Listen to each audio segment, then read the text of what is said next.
स्नान और नहाने में अंतर। एक बार देवी सत्यभामा ने देवी रुक्मिणी से पूछा कि दीदी, क्या आपको मालूम है श्री कृष्ण जी बार बार द्रौपदी से मिलने क्यों जाते हैं? कोई अपनी बहन के घर बार बार मिलने थोड़ी ना जाता है। मुझे तो लगता है कुछ गड़बड़ है। ऐसा क्या है जो बार बार द्रौपदी के घर जाते हैं? तो देवी रुक्मिणी ने कहा, बेकार की बातें मत करो, ये भाई बहन का पवित्र संबंध है। जाओ, जाकर अपना काम करो। ठाकुर जी तो अंतर्यामी हैं, वो सब समझ गए। और जब वे कहीं जाने लगे तो देवी सत्यभामा ने पूछा कि प्रभु, आप कहाँ जा रहे हो? ठाकुर जी ने कहा कि मैं द्रौपदी के घर जा रहा हूँ। अब तो सत्यभामा जी और बेचैन हो गई और तुरंत देवी रुक्मिणी से बोली, देखो दीदी, फिर वही द्रौपदी के घर जा रहे हैं। कृष्ण जी ने कहा, क्या तुम भी हमारे साथ चलोगी? तो सत्यभामा जी तैयार हो गई और देवी रुक्मिणी से बोली कि दीदी, आप भी मेरे साथ चलो और द्रौपदी को ऐसा मजा चखा के आएंगे कि वो जीवन भर याद रखेगी। देवी रुक्मिणी भी तैयार हो गई। जब दोनों देवियां द्रौपदी के घर पहुंची तो देखा कि द्रौपदी अपने केश संवार रही थी। जब द्रौपदी केश संवार रही थी तो भगवान श्री कृष्ण ने पूछा, द्रौपदी, क्या कर रही हो? तो द्रौपदी बोली, भैया, केश संवार के अभी आई। तो भगवान बोले, तुम काहे को केश संवार रही हो? तुम्हारी तो दो दो भाभियाँ आई हैं, ये तुम्हारे केश संवारेंगी।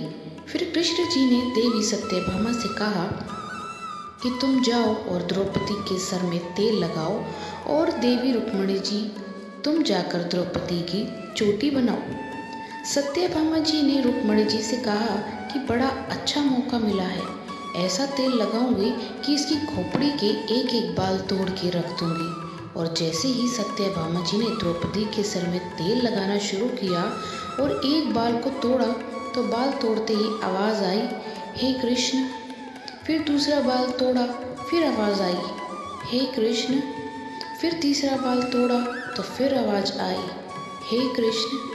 सत्यभामा जी को समझ नहीं आया और देवी रुक्मिणी से पूछा, दीदी, आखिर ऐसी क्या बात है? द्रौपदी के मस्तक से जो भी बाल तोड़ती हूँ तो कृष्ण का नाम क्यों निकल आता है? रुक्मिणी जी बोली, मैं तो नहीं जानती। पीछे से भगवान बोले, देवी सत्यभामा, तुम देवी रुक्मिणी से पूछ रही थी कि मैं दौड़ दौड़ कर इस द्रौपदी के घर क्यों जाता हूँ?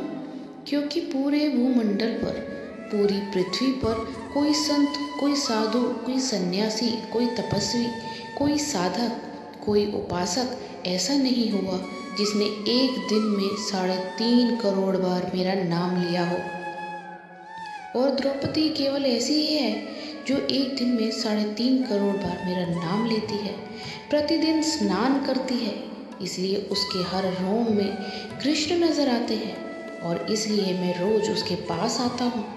इसे कहते हैं स्नान, जो देवी द्रौपदी प्रतिदिन किया करती थी और हम जो रोज करते हैं वो अवधियों और तेल लगाकर अपने तन को स्वच्छ कर लिया। इसको केवल नहाना कहा गया है। स्नान का मतलब है हमारे शरीर में 3.5 करोड़ रोम छिद्र हैं।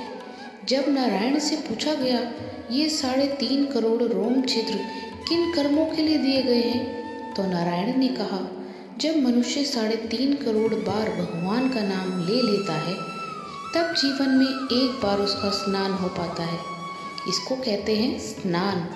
इसलिए श्री कृष्ण का नाम तब तक जपते रहिए जब तक 3.5 करोड़ बार भगवान का नाम ना जाप ले। तो दोस्तों, आशा करती हूँ कि आज का ये वीडियो आपको अच्छा लगा होगा। आपको विनम्र निवेदन करती हूँ कि वीडियो को एक लाइक और शेयर ज़रूर करें और वीडियो के अंत तक बने रहने के लिए आपका धन्यवाद। आप अपना और अपनों का ख्याल रखें। जय श्री कृष्ण।